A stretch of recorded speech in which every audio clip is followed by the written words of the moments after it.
हर पीर से जुमे अपना पसंदीदा शो न्यूज़ वाइज यूट्यूब पर देखने के लिए डॉन न्यूज़ के ऑफिशियल चैनल पर आएं और सब्सक्राइब करना मत भूलें, बेल आइकॉन को प्रेस करें।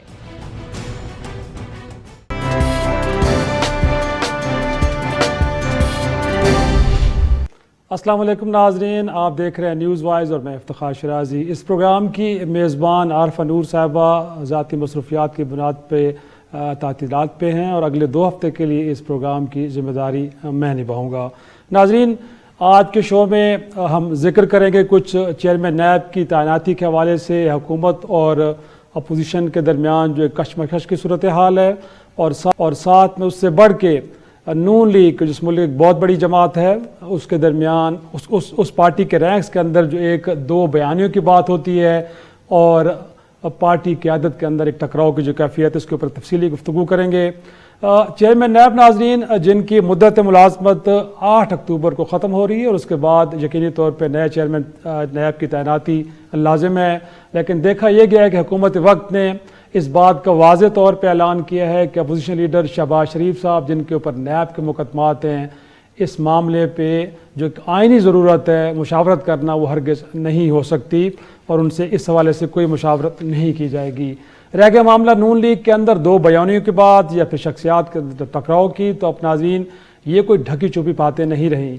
कल ख्वाजा आसिफ साहब के जो सीनियर रहनुमा हैं सियालकोट के अंदर एक जलसा था जहाँ पर उन्होंने पार्टी कारकुनों से खिताब करते हुए कहा कि झगड़ा कारकुनों का नहीं बल्कि कायदीन का है, बेहतर ये होगा कि 2023 के इलेक्शन से कबल इन झगड़ों को निमटा दिया जाए। आज उसका कहीं ना कहीं एक उस हवाले से वजाहत देखने को आई जब मरियम नवाज साहबा ने अभी कारकुनों से खिताब करते हुए कहा कि उनके दरमियान और शहबाज शरीफ साहब के दरमियान कोई इख्तलाफात नहीं है और हमजा और उनके बयानात में तो कहीं ना कहीं इख्तलाफ हो सकता है, लेकिन पार्टी की आदत के हवाले से मुत्तहिद हैं, गोया कि दोनों के रहनुमा नवाज शरीफ साहब हैं।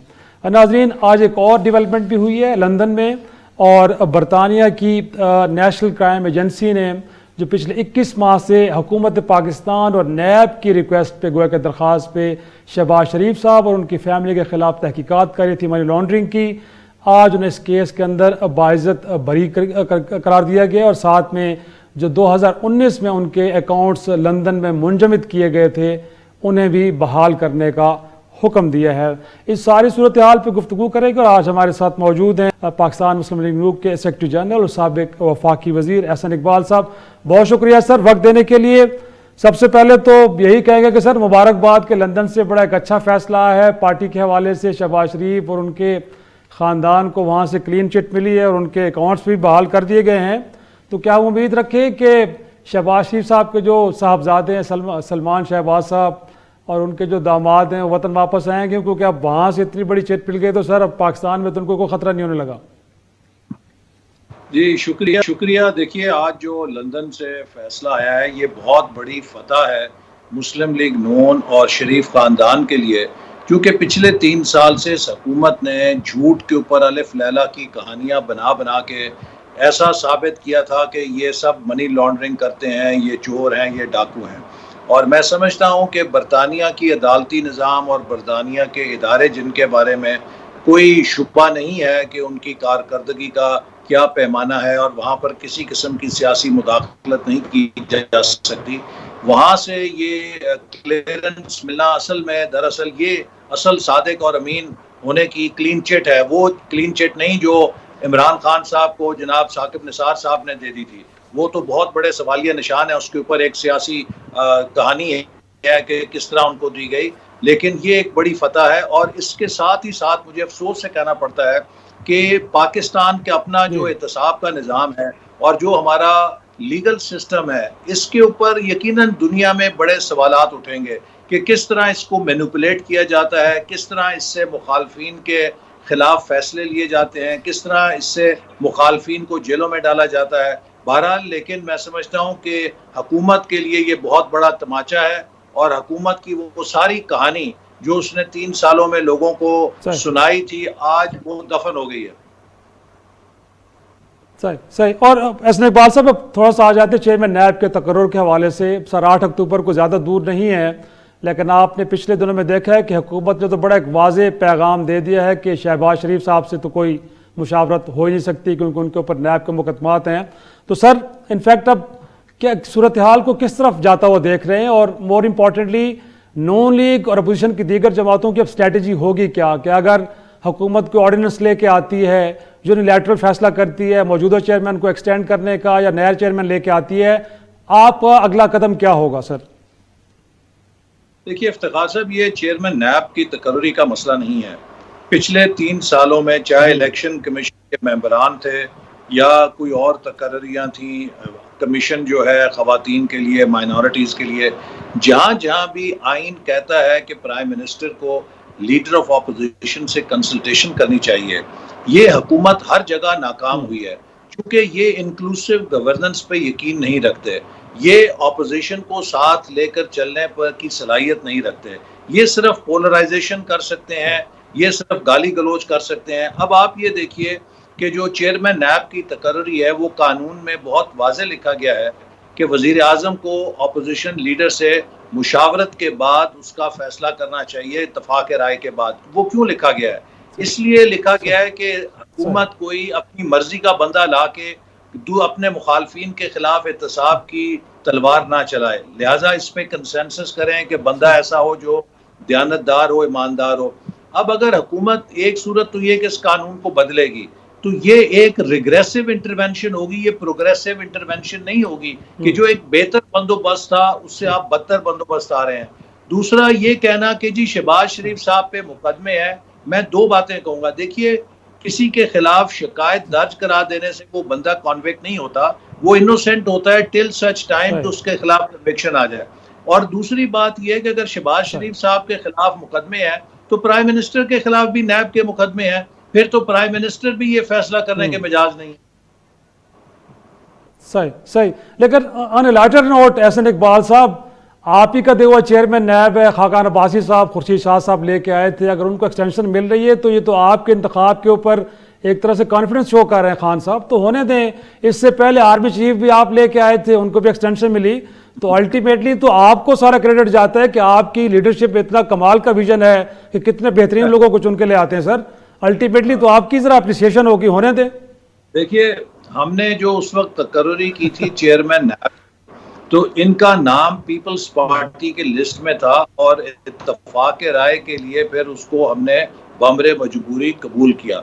लेकिन असल बात यह है कि आप देखिए, हुकूमत ने मौजूदा चेयरमैन नैब के खिलाफ जो वीडियोस निकाली और उसके बाद इन्हें जिस अंदाज में ब्लैकमेल किया गया वो भी सबके सामने है, और फिर जो उनका कॉन्डक्ट रहा है वो भी एकतरफा रहा है। आप देखिए कितने बड़े बड़े स्कैंडल हुकूमत के आए, BRT का स्कैंडल है, मालम जब्बा का स्कैंडल था, इसी तरह आटे का स्कैंडल, शुगर का स्कैंडल जिसपे FIA ने रिपोर्ट भी बना दी है, दवाइयों का स्कैंडल जिसमें वजीर को बरतरफ भी किया गया, डॉलर्स का स्कैंडल है, तेल का स्कैंडल है, LNG का स्कैंडल है। क्या किसी जगह नैब ने कोई हुकूमत के बंदे से भी बातचीत पूछी है? चलो उन्हें कॉल अप नोटिस ही दे देते, जी LNG स्कैंडल के ऊपर आके आप बताएं कि आपने इतने अरबों का मुल्क का नुकसान कैसे किया है। ये तो एक यकतरफा ट्रैफिक चलाते रहे। लेकिन मैं आपको बताऊं कि इन चेयरमैन नैब को ये जरूर क्रेडिट जाता है कि अगर इनको हमने लगाया था तो फिर इन्होंने एक काम बहुत अच्छा किया है। इन्होंने जिस तरीके से एहतसाब के अमल को आगे बढ़ाया है, इस हुकूमत के पल्ले कुछ नहीं छोड़ा और आज पूरी सरकारी मशीन जैम हो गई है। और मैं आपको ये बताना चाहता हूँ, जो हमारी आखिरी मीटिंग थी उसमें एक ताकतवर शख्सियत को मैंने ये बात कही थी कि हमारी हुकूमत के खिलाफ तो नैब को लगा के हमारी हुकूमत को तो जो पंचर किया गया है, लेकिन अब इसके बाद पाकिस्तान में कोई हुकूमत काम नहीं कर सकेगी, इसलिए कोई अफसर 1 रुपए के फैसले पे दस्तखत करने के लिए तैयार नहीं है।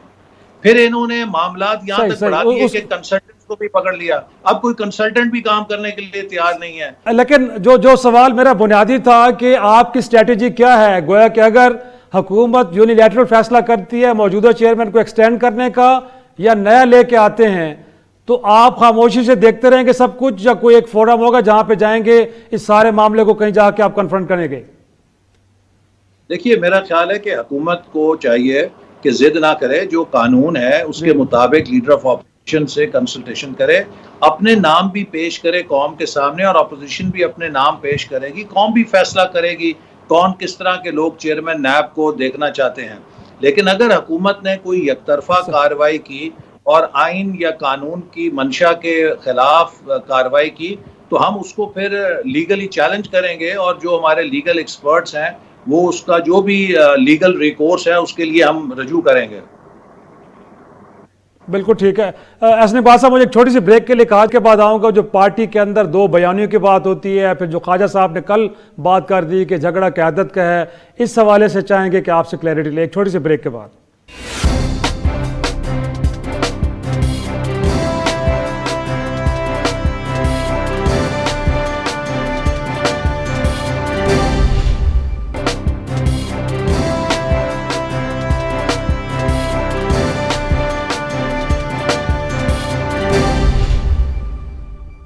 न्यूज़ वाज में एक बार फिर खुश आमदेद। एहसन साहब, इनफैक्ट आप पार्टी का ब्रेन तस्वर होते हैं और माशाल्लाह you have the courage and authority to speak loud and clear. तो हम उम्मीद करेंगे कि आप इस सवाल का बड़ा क्लैरिटी के साथ जवाब देंगे। सर, अब ये तो कोई एक मुहिम्मा नहीं रहा कि नून लीग के अंदर बहरहाल दो बयानी है और कल ख्वाजा आसिफ जैसी शख्सियत अगर ये कहें कि झगड़ा पार्टी की क़यादत के अंदर है, तो सर हमें कुछ समझाएं, मामला है क्या? क्या शहबाज शरीफ साहब नवाज शरीफ साहब की बात नहीं मान रहे, या फिर नवाज शरीफ साहब शहबाज शरीफ साहब की बात नहीं मानते, या कहीं हमें लगता है कि मियां नवाज शरीफ साहब तो मान गए हैं लेकिन बीच में मरियम बीबी आई हैं तो मामला दोबारा पुरानी जगह पे चला जाता है? सर ये इशू है क्या, जरा समझाइए हमें। देखिए इफ्तिखार साहब, पहले तो मैं ख्वाजा आसिफ साहब के बयान को एक्सप्लेन कर दूं। वो असल में चंद चैनल्स ने आउट ऑफ कॉन्टेक्स्ट चलाया था। अगर आप वो पूरी तकरीर सुने तो वो क़यादत से मुराद मुकामी जिले में और हमारी जो MNA MPA की लीडरशिप है उससे वो कह रहे थे कि हमने पिछले इलेक्शन में भी अपनी मुकामी क़यादत के इख्तलाफात की वजह से कई सीटें हारी हैं। तो वो ये कह रहे थे कि जो क़यादत के इख्तलाफात हैं आपस में डिस्ट्रिक्ट लेवल पे, हल्कों की सतह पे, उन्हें दूर करें, चूंकि वर्कर्स में इख्तलाफ नहीं है, इससे हम सीटें हारते हैं। उनका मुराद हमारी मरकजी क़यादत की तरफ नहीं थी। पूरी तकरीर आप सुने तो आपको ये वाज़ेह हो जाएगी। दूसरी बात यह कि देखिए पार्टी के अंदर तब मसला होता है कि जब क़यादत का झगड़ा हो। पाकिस्तान मुस्लिम लीग नून में क़यादत का कोई झगड़ा नहीं है। शहबाज शरीफ साहब से लेके नीचे एक आम कारकुन तक सब नवाज शरीफ साहब की क़यादत पे एतमाद करते हैं और उनके फैसले को हरफ़े आखिर तसव्वुर करते हैं। लिहाजा जब किसी पार्टी में लीडरशिप का कॉन्फ्लिक्ट ना हो या लीडरशिप की कोई आपस में जंग ना हो, उस पार्टी को कोई खतरा नहीं। जो बयानिए हैं वो एक किसी भी डेमोक्रेटिक पार्टी के अंदर मुख्तलिफ राय हो सकती है। अगर आपने इस्लामाबाद से लाहौर जाना है, हो सकता है कोई आपको कहे GT रोड से जाएं, जरा छोटा रास्ता है, पेट्रोल कम खर्च होगा। कोई कहे नहीं जी मोटरवे से चलते हैं, थोड़ा पेट्रोल ज्यादा लगेगा लेकिन सफर आरामदेह होगा, लेकिन मंजिल दोनों की लाहौर ही है। तो इसी तरह पार्टी के अंदर या एक टीम है, उसके अंदर कोई फास्ट हिटिंग करने वाला बैट्समैन होता है, कोई स्लो खेलने वाला होता है। हर कोई शाहिद अफरीदी नहीं होता, हर कोई मिसबाह उल हक नहीं होता। लेकिन बड़ा अजीब लगता है ना कि एक तरह के जो खेल है उसके अंदर दो तरीके हैं, बट दो तरीकों की ओनरशिप दो लोगों के पास है। या तो होना यह चाहिए कि ओनरशिप ली जाए, अब यहां लगता है कि मुजाहमत की ओनरशिप है मरियम साहबा और जी ये कोई ऐसा मसला नहीं है। ये वो इश्यूज हैं जो हुकूमत उठाती है ताकि अपनी नाकस कारकर्दगी से तवज्जो हटाए। असल डिबेट हुकूमत की परफॉर्मेंस के ऊपर ना हो, बयानियों में देखिए, चाहे 2 बयानिए हों चाहे 400 बयानिए हों, एज लॉन्ग एज लीडरशिप एक है कोई फर्क नहीं पड़ता। पहले ये कहानी बनाई गई, देखो शहबाज शरीफ साहब तंजीमी इजलासों में से बाइकाट कर गए हैं, फिर शहबाज शरीफ साहब भी थे, नवाज शरीफ साहब भी थे, और कहा जी हमजा और मरियम जो है एक स्टेज पे नहीं बैठ सकते, आज वो भी बैठे हुए थे। तो इनकी तो कभी तसल्ली नहीं होगी, ये इस तरह की बेपरखी उड़ाते रहेंगे। मुस्लिम लीग नून नवाज शरीफ साहब की क़यादत में मुत्तहिद है, इकट्ठी है, और उनकी क़यादत पे कराची से गिलगित तक हर कारकुन को एतमाद है। लिहाजा किसी किस्म का हमें अपने इंटरनल क्राइसिस नहीं है, ना हम किसी भी लिहाज से समझते हैं कि हम वल्नरेबल हैं। सही। और एक सर थोड़ा सा PDM की हम बात करें तो मौलाना साहब भी थोड़े थोड़े आपसे खिंचे नजर आ रहे हैं कि इलेक्ट्रॉनिक वोटिंग मशीन के मामले को लेकर उनका तो ख्याल ये था कि सारे प्रोसेस को ना तो मानना चाहिए ना इसका हिस्सा बनना चाहिए, बट आप लगता है कि आप पार्लिमानी कमेटी में जाने की तैयारियां कर रहे हैं। तो सर मौलाना साहब के तहफ़्फ़ुज़ात को भी सुना जा रहा है या आपके ख्याल में नहीं, पार्लिमान के अंदर हुकूमत को एंगेज करना चाहिए, अगर हुकूमत एंगेज कर रही है तो होना भी चाहिए, इस मामले को यूं हल करना चाहिए? जहाँ तक इलेक्टोरल रिफॉर्म्स का ताल्लुक है, इसमें हुकूमत तनहा स्टेक होल्डर नहीं है। इलेक्टोरल रिफॉर्म तभी मंजूर हो सकते हैं अगर तमाम स्टेक होल्डर का कंसेंसस हो।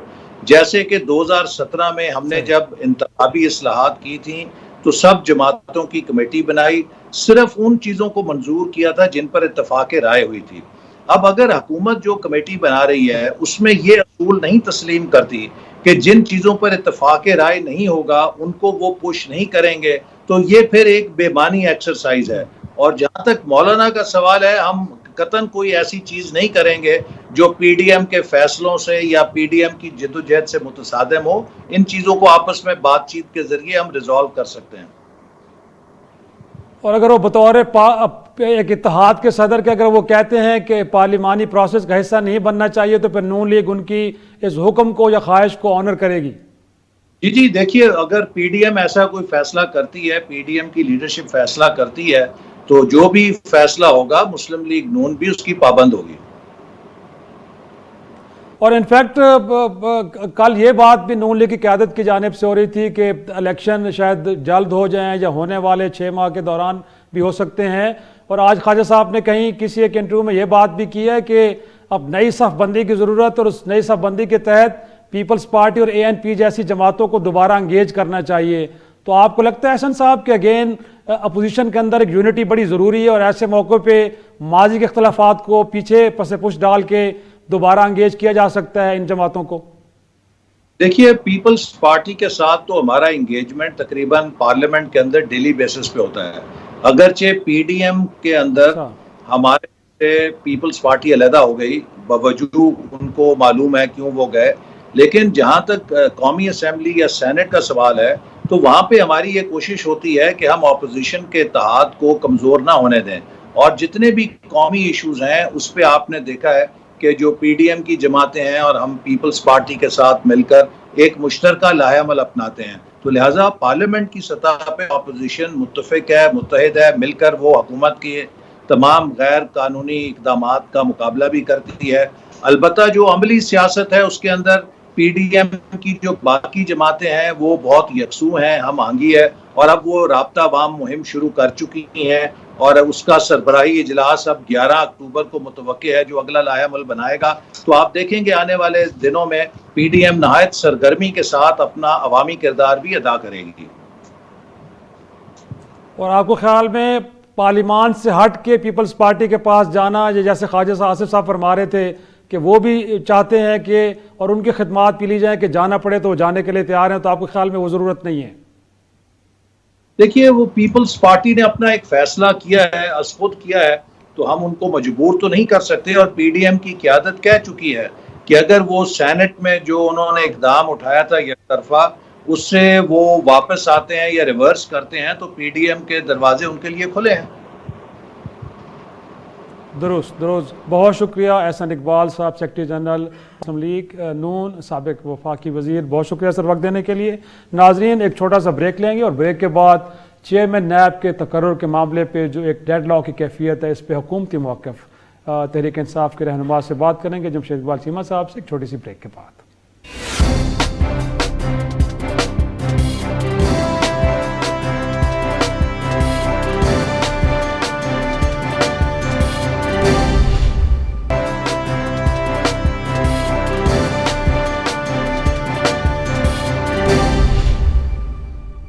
प्रोग्राम में एक बार फिर खुश आमदेद नाजरीन। जैसे कि आपको मालूम है कि चेयरमैन नैब के तकर्रुर के हवाले से हुकूमत ने वाज़े ऐलान किया है कि अपोजिशन लीडर शहबाज शरीफ साहब, जिन पर नैब के मुकदमात हैं, उनसे किसी किस्म की कोई मुशावरत नहीं होगी और मुमकिन तौर पर इस हवाले से कोई ऑर्डिनेंस भी आ सकता है जिसके नतीजे में या तो मौजूदा चेयरमैन की मुद्दत मुलाज़मत में तोसी कर दी जाए या नए चेयरमैन का तकर्रुर हो। और ये भी कहा जा रहा है कि इसी हफ्ते शायद इस हवाले से कोई अनाउंसमेंट सामने आ जाए। इस सूरत हाल पर गुफ्तगू करने के लिए हमारे साथ मौजूद हैं जमशेद इकबाल चीमा साहब, वज़ीर आज़म के मुआविन ख़ुसूसी बराए ज़राअत हैं। सर, बहुत शुक्रिया वक्त देने के लिए। जानना चाहूँगा चीमा साहब के क्यों ऐसा है? शहबाज शरीफ साहब अगरचे उन पे नैब के मुकदमात है, लेकिन उनका ये भी कहना है अपोजिशन का कि इस तरह के मुकदमात तो फिर वज़ीर आज़म पे भी हैं, तो अगर उनसे मुशावरत नहीं हो सकती तो क्या फिर वज़ीर आज़म तकर्रुर कर सकते हैं नए चेयरमैन का? देखें, इस तरह के मुकदमात का क्या मतलब है कि ये बड़े ही डायरेक्ट, बड़ा ही स्पेसिफिक मुकदमा है कि जो जुरिस्डिक्शन है चेयरमैन नैब की, या जो उसकी रिस्पांसिबिलिटी है, जो एरिया ऑफ रिस्पांसिबिलिटी है उसका, उसी में ही केस है शहबाज शरीफ का सॉरी। और केस भी है 25 अरब रुपए की मनी लॉन्ड्रिंग का, और जिसमें शहबाज शरीफ और उनकी पूरी फैमिली इन्वॉल्व है। उनका ना सिर्फ पॉलिटिकल कैरियर बल्कि दूसरा जो आप कह रहे ज़िंदगी का मामला है वो भी उस पर डिपेंड कर रहे हैं कि उनके केस जो हैं कंक्लूड कैसे होते हैं। और फिर ये कि पहले भी जितनी बार भी हुआ है, मैं समझता इस तरह के वाक़या, तो उसके बाद भी कभी ऐसा नहीं हुआ कि मुस्लिम लीग नून की क़यादत ने कभी करप्शन छोड़ दी हो या कभी इससे हाथ रोका हो। लिहाजा लेकिन चीमा साहब आज तो लंदन से उनको बड़ी एक क्लीन चिट मिली है, 21 माह की तहकीकात, और उसमें भी दरख्वास्त गुजार आपका नैब का इदारा था सर। नैब को बड़ी बुरी तरह शिकस्त हुई है, आज उनको बाइज्जत बरी किया गया है, उनके मुंजमद अकाउंट्स भी बहाल कर दिए गए हैं सर। ये कुछ समझ नहीं आ रही कि हुकूमत तो बड़ी खुश है उनकी परफॉर्मेंस से, लेकिन वहाँ तो उनको बड़ी बुरी तरह शिकस्त हुई है। देखिए, मैं सच्ची बात है उस केस का मुझे पता नहीं, मैं तो इस केस की बात कर रहा हूँ। मैं अभी थोड़ा सा आपसे पीछे हूँ इस मामले में कि मैंने इस केस को देखा है मैंने। तो इस केस में तो देखें, एक तो हो गई अदालत, दूसरा है अवाम की अदालत। मतलब आप जैसे 2-3 पढ़े लिखे बंदे बुलाएं, सामने कैमरे बिठाएं, शहबाज शरीफ साहब कहें कि ये इन अपना बंदों के अकाउंट्स हैं, इन अकाउंट्स का मुझ पर नैब इल्ज़ाम लगा रही है कि इसमें मैंने मनी लॉन्ड्रिंग की है या मैंने पैसे चोरी किए हैं, ये मैं इसे डिसओन करता हूँ। ना ये मेरे मुलाजम थे, ना ये मेरे अकाउंट है, ना पैसे ट्रांसफ़र हुए हैं। 25 अरब रुपये का केस है, कोई मजाक तो है नहीं। वो तो आज तक इतनी भी जुर्रत नहीं कर सके कि सिर्फ आप कह लें कि मीडिया की कंजम्पशन के लिए सिविल सोसाइटी को बता दें कि मैं बिल्कुल डिसओन करता हूँ, मेरे अकाउंट्स में, मेरे बच्चों के अकाउंट्स में, मेरी बीवियों के अकाउंट्स में ये पैसे ट्रांसफ़र नहीं हुए, ये लोग मेरे मुलाजम नहीं थे, यहाँ से पैसे मेरे अकाउंट में ट्रांसफ़र नहीं हुए, यहाँ से मेरी कार की साथ ड्यूटी नहीं दी गई, या मेरी कार के पैसे नहीं दिए गए, मेरे फलां मकान के पैसे नहीं दिए गए, मेरी फलां पेमेंट नहीं हुई। वो तो सिंपल एक तो होता है मतलब मुतमिन करना आके, यू कैन से दिस अदालत को। दूसरा है कि अवाम में आके बता दें, तो वो तो आज तक इतना भी नहीं कर सके। तो ये तो सिंपल सा केस है, सादा ओपन एंड शट केस के सिंपल, जिस दिन वो डिसाइड होगा उसका पता है कि क्या डिसाइड होना है उसका। तो इस स्टेज पे आके अगर सबूत इतने ठोस हैं तो सर फिर देर काहे की हो रही है सर? करवाए ना कन्विक्शन, क्यों नहीं हो रही अभी तक? देखें, मैंने कन्विक्शन नहीं करवानी, मुझे भी ये गिला तो मुझे भी चेयरमैन नैब से है ना। ये तो नहीं है कि सिर्फ गिला, किसी मामले में आपको भी गिला है, ठीक हो गया। मैं तो बाकायदा दुखी हूँ ना जी। देखें, इस मुल्क में जितनी करप्शन हुई, जितनी लूटमार हुई, जितने सामने के केस हैं, मतलब आप कह लें ये जो मैंने वो दुकान भी देखी हुई है जिसमें ये जो था इसका पेपर मिल, हदेबिया पेपर मिल, वो भी अपना 15/10 की बशीर भट्ट साहब वहाँ बैठा करते थे, एक रख के क्या नाम है वो जो होती है ट्रांसफ़र करने के लिए, यू कैन से पुराना हो गया तर्जमा, ईमेल करने वाली जो ईमेल तो कंप्यूटर होता पहले होती थी, आप कह लें एनी हाउ, तो उसमें रख के बैठे हुए थे, तो वो भी मतलब उसमें भी सज़ा नहीं हुई। तो इस मुल्क में इस तरह के जो दुख हैं आवाम के, या इस मुल्क के दुख मौजूद हैं। हम भी दुखी हैं नैब से कि इतने ओपन एंड शट केसेस में अभी तक सज़ा क्यों नहीं हुई। और फिर ये सवाल जो है ये बड़ा ख़तरनाक हो जाता है कि अभी तक अगर वो इतने ज़्यादा करप्ट हैं तो सज़ा क्यों नहीं हुई। लेकिन ये देखें, इसमें 25 अरब रुपये का सामने केस है। आज अगर शहबाज शरीफ साहब को हम दे देते हैं कि जी आप नैब का चेयरमैन मुकर्रर करें, तो बाकी फिर केसेस की हैसियत क्या रह जाएगी। चीमा साहब एक छोटा सा ब्रेक नाज़रीन लेते हैं, ब्रेक के बाद वापस आते हैं, गुफ्तगू को आगे बढ़ाएंगे।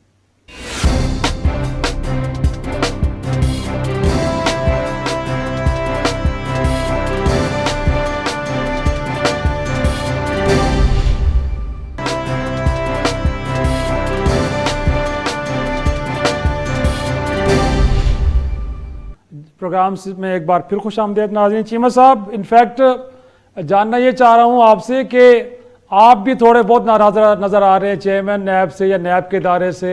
इससे पहले असद उमर साहब, शौकत तरीन साहब, तो सर हम क्या समझें, कोई नया चेयरमैन आ रहा है? क्योंकि अभी तक तो बात ये हो रही है कि मौजूदा चेयरमैन को तोसी दी जा रही है उनके मुद्दत में। नहीं, पहले तो ये कि आपने पूछा कि उन्होंने आज बड़ी विक्ट्री हुई है, वो मैंने जस्ट अभी देखा है, नेट चेक किया है तो उसमें आया हुआ है। ऐसा कोई केस नहीं है जो नैब ने रिपोर्ट किया हो। एनसीए ने खुद एक सस्पिशियस आप कह लें कि ट्रांजैक्शन थी जिस पे उन्होंने इन्वेस्टिगेट किया और उसके स्टाफ की उसकी पेमेंट अब उन्होंने रिलीज़ की है। इसमें कोई नैब का इस तरह का केस नहीं है जिसे कोई ये इट्स अ मिस्ड रिपोर्टिंग कि जी कोई विक्ट्री हुई है या कोई नैब केस को हारा है और सुलेमान शहबाज जीता है। It's not that, it's not like that. Cheema साहब, इनफैक्ट आप कह तो रहे हैं कि कोई न्यूट्रल आदमी या उनसे उनका बनता नहीं सवाल शहबाज शरीफ साहब का, बट सर यहाँ तो आईनी जरूर है, आइन के अंदर लिखा है, मैं नहीं कह रहा, वो नहीं कह रहे सर। प्राइम मिनिस्टर पाकिस्तान तो रूल ऑफ लॉ की बात करते हैं, कॉन्स्टिट्यूशन की बात करते हैं सर, ये तो एक आईनी ज़रूरत है।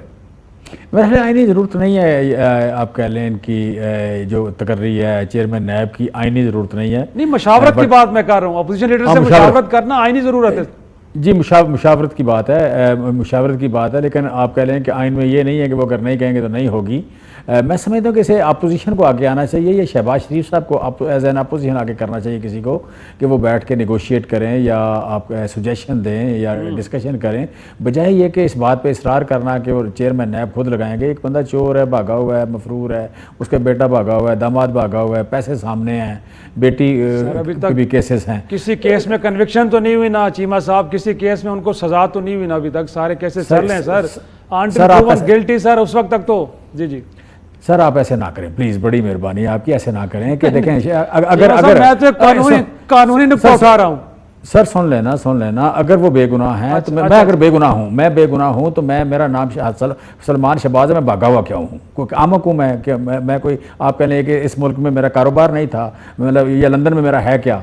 मतलब मेरे तो लंदन में कोई प्रॉपर्टी नहीं है, कोई रुपया नहीं है, कोई मेरा अकाउंट नहीं है, मैं बड़ा मुहब्बे वतन हूँ। इस मुल्क में मैंने और मेरे दादाजी ने, मेरे अब्बा जी ने बड़े पैसे लगाए थे, हम सदियों से यहाँ रह रहे हैं, 3 नस्लों से बड़े अमीर हैं, यहाँ हमारी 32-34 फैक्ट्रियाँ हैं, तो फिर भी मैं लंदन में रह रहा हूँ। तो पिछले 3 साल से क्यों रह रहा हूँ? मैं आमक हूँ? मैं क्या हूँ? मैं मेरी अकल हवा हो गई है मेरी। फिर मेरा दामाद भी भागा हुआ है, बेटी भी भागी हुई है, बेटा भी भागा हुआ है, बच्चों समेत भागे हुए हैं। तो इसको देखें को खुदा का खौफ करें, गिल्टी नहीं है और क्या है? मतलब जो आके अदालत को फेस ही नहीं करता, एब्सकांडर कहे कि मैं गिल्टी नहीं हूँ, मेरे फैसला नहीं हुआ। भैया एब्सकांडर का तो कभी फैसला नहीं होता। कोई अदालत दुनिया की एब्सकांडर में एब्सेंस में तो कोई फैसला करते ही नहीं है। एक बंदा एब्सकांडर है, वो भी इसरार कर रहा है 2 उंगलियां खड़ी करके कि जी मैं बेगुनाह हूँ, मेरे खिलाफ फैसला नहीं हुआ। देखें लोग तो 20-20 साल 50-50 साल मतलब भागे रहते हैं। एब्सकांडर के बारे में ये कहना है कि उसके बारे में फैसला नहीं हुआ, ये बात थोड़ी ज्यादती में चली जाती है। आप इस तरह ना करें। मैं कह रहा हूं कि सलमान शहबाज कतल नहीं सर, कतल मैं इस बात से इनकारी नहीं हूं कि उनके खिलाफ मुकदमात भी चल रहे हैं, वो एब्सकांडर भी हैं, लेकिन फिर अगेन सर सिर्फ ये कहना तो काफी नहीं। इंटरपोल का फोरम है, बरतानिया के साथ बहरहाल अच्छे ताल्लुकात हैं आपकी हुकूमत के सर, तो कहीं कहें लोगों को वापस लेके आए ताकि अपने खिलाफ अदालतों में वो मुकदमात का सामना करें। सर मुझे भी पता है, आपको भी पता है, ये जो मगरब के डबल स्टैंडर्ड है, मुझे कहने में कोई आर नहीं है। ये सेफ हेवन्स हैं चोरों की। $1 ट्रिलियन पहले मैंने 2002 में लम्स में एक कोर्स किया तो उसमें सीधी सी बात आई कि जी $500 मूव करता है from less developed world to the more developed world. Developed world जाता है, डेवलपिंग वर्ल्ड से डेवलप्ड वर्ल्ड को जाता है, $500 अरब ट्रांसफ़र होता है और वो मेनली करप्शन का और मनी लॉन्ड्रिंग का होता है। अभी रिसेंट जो फिगर आई है 1 ट्रिलियन की आई है, $1000 अरब सालाना जाता है और इन मुल्कों से जाता है जो हमारे जैसे गरीब हैं और अमीरों को जाता है। वो रख के बैठे हुए हैं, मौज कर रहे हैं इसके उनके पास है क्या? जाली डिग्रियाँ बेचते हैं और ये एब्सकांडर के पैसे रखते हैं, इनको बना देते हैं। बाकी सारे कानून तो मुझे और आपको बेवकूफ़ बनाने के लिए हैं। वो ये जो ट्रांसपेरेंसी इंटरनेशनल वो भी इसी काम के लिए है, FATF इसी काम के लिए है, बाकी ह्यूमन राइट्स भी इसी काम के लिए है। एक्सप्लॉइट करते हैं ये मतलब इनके डबल स्टैंडर्ड में मुझे तो देखिए मैं देसी आदमी हूँ, ठीक है, मैं उनसे ज्यादा पढ़ा हुआ लेकिन मैं देसी आदमी हूँ, ठीक है। मुझे इनके बारे में कहते हुए कुछ मतलब मुझे कोई बात नहीं है, मुझे कोई कन्फ्यूजन नहीं है कि जो डबल स्टैंडर्ड, मैंने मल्टीनेशनल में काम किया 12 साल, मैं जानता हूँ इनको। सबसे ज्यादा एथिक्स का लफ्ज ये इस्तेमाल करते हैं, सबसे ज्यादा एथिक्स सोशली रिस्पॉन्सिबल 2 लफ्ज इस्तेमाल करते हैं और इन 2 लफ्जों का कहीं दूर तक इनका नाम नहीं है। बड़े से बड़े टैक्स और ये है इनको, मतलब इनका मुझे ना बताया, मैंने इनके साथ काम किया हुआ है। ये सेफ है आपको लंदन से लेके आना किसी को लेके आना। सर मेरी कब्र, मेरे बाप दादा की कब्रें इधर हैं, ठीक है, हम इधर रहने वाले हैं। ये तो मफरूरों की पनाहगाह है, लंदन तो मफरूरों की पनाहगाह है। आपका अल्ताफ हुसैन ने कौन सा जुर्म नहीं किया? हमें दिया उन्होंने। नवाज शरीफ भी नहीं देंगे, शहबाज शरीफ भी नहीं देंगे, सलमान शहबाज भी नहीं देंगे। इस तरह का कोई चोर में वापस नहीं करेंगे। इस तरह के चोरों को हमारे खिलाफ इस्तेमाल करेंगे, लेकिन इंडिया भी उनको इस्तेमाल करेगा, इनको भी इस्तेमाल करेगा। ये फ्यूचर के तहफ़्फ़ुज़ है ना, ये जब जरूरत पड़ेगी इस्तेमाल करेंगे इनको। सर ब्रॉडशीट के मामले में उन्हीं अदालतों के फैसलों पे आपने अमल दरामद किया, आपको पैसे जमा करवाने पड़ गए सर, तो आप ये बात तो ना करें ना सर। भाई करना पड़ता है, करना पड़ता है। दुनिया में रहते हैं, आइसोलेशन में है। मैं तो बेबसी का इज़हार कर रहा हूं, मैं तो बेबसी से पैसे जमा कराते हैं, बेबसी का इज़हार कर रहा हूं। मैं ये तो नहीं कह रहा कि मैं जनाब उनको ठीक समझता हूं। पैसे जब मैंने जमा कराए हैं, या आपके लिए आज भी मैं कोई फैसला मानूंगा, मैं कोई फैसला मानूंगा। आखिरी लम्हात है, कुछ ये बताना चाहेंगे कि कुछ नामों पे गौर हो रहा है, नया चेयरमैन कौन आ रहा है, ये जो मौजूद हैं ये कंटिन्यू करेंगे या कोई नए नाम भी हैं सामने? मैं समझता हूँ कि कई ऑप्शन डिस्कस होते हैं, अपोजिशन के साथ मुशावरत भी डेफिनेटली कहीं ना कहीं अगर अपोजिशन आए, लेकिन शहबाज शरीफ के साथ तो नहीं। ठीक है, सो ऑप्शन ओपन है, ऐसा नहीं है कि ऑप्शन क्लोज हैं या कोई डिसीजन हो चुका है, ऐसा नहीं है, नॉट एट राइट। और बहुत शुक्रिया जमशेद इकबाल चीमा साहब, मामले खुसूसी और ज़राअत प्राइम मिनिस्टर के हमारे साथ मौजूद थे। नाजरीन, आज का शो यही ख़त्म करते हैं, कल फिर मुलाकात होगी, इजाज़त दीजिए, खुदा हाफिज़।